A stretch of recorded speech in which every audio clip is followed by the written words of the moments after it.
Hi, I'm Hannah, and here are some tips for starting with your embroidery thread and getting it on your needle.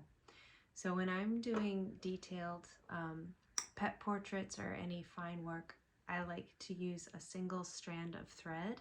That gives me these nice fine lines here. So you're gonna take your six-stranded embroidery floss, and you're going to pull apart a single strand of that, loosely hold the other 5 threads or however many are on there, and pull down. Just keep pulling until you pull it all the way off. And I forgot to cut the end of my thread, so I'm gonna do that now.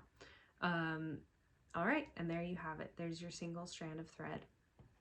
You're gonna thread your needle, give it a little lick, and stick it through your needle hole. You can use needle threaders or like threading tools, or I've heard that folks will sometimes put their thread on a toothbrush and press the needle down, and the bristles will like push it up into the needle. But there you have it. So you want your thread to be about 4 arms length. I like to have mine a little longer, but that can lead to more knotting issues.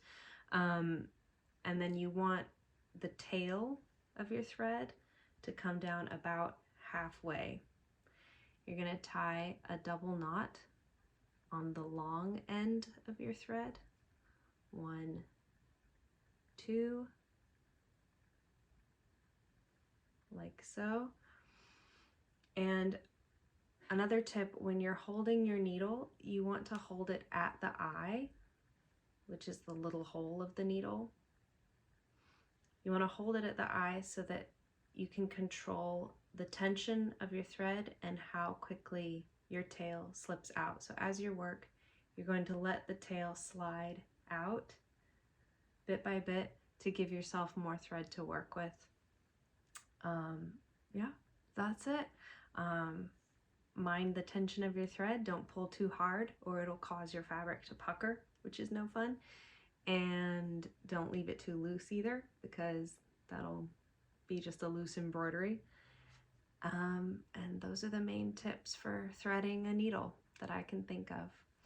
Feel free to check out my other videos on basic embroidery tips and techniques, and happy stitching.